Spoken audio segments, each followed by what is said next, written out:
Il primo rapporto sardo sulla sicurezza stradale, grazie all'osservatorio regionale sulla sicurezza stradale, tutta una serie di dati da un punto di vista regionale, nazionale ed europeo che vengono messi insieme e ci fanno capire quanto la Sardegna oggi, seppur ha meno incidenti rispetto al dato nazionale, ha il doppio dei morti. Quindi abbiamo la necessità di programmare e pianificare le risorse per far sì che questo indice di mortalità possa calare quanto più possibile. Abbiamo già iniziato con i primi 110 milioni sulle strade provinciali, che sono strade le più insicure della regione Sardegna, che hanno un tasso di indice di mortalità elevato rispetto all'incidentalità. La regione Sardegna è la regione che ha meno strade statali d'Italia ed è una regione dove, seppur ha meno incidenti rispetto al dato nazionale, ha il doppio delle morti. Noi oggi siamo qua per presentare uno strumento che poi servirà al centro regionale di monitoraggio, che sarà completato a marzo, e insieme all'università riusciremo ad avere tutta una serie di borse di studio da mettere in campo per far sì che ci sia una raccolta dati puntuale ed efficace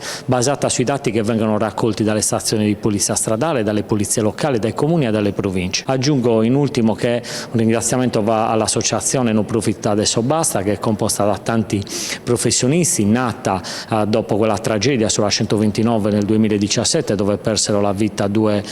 ragazzi. Noi a breve andremo a inaugurare quel tratto stradale in maniera puntuale, quindi renderlo sicuro. Noi ci auguriamo che tragedie come quella del passato servano di monito per far sì che le scelte che prenderemo per il futuro evitino nel modo più puntuale possibile tutte queste morti.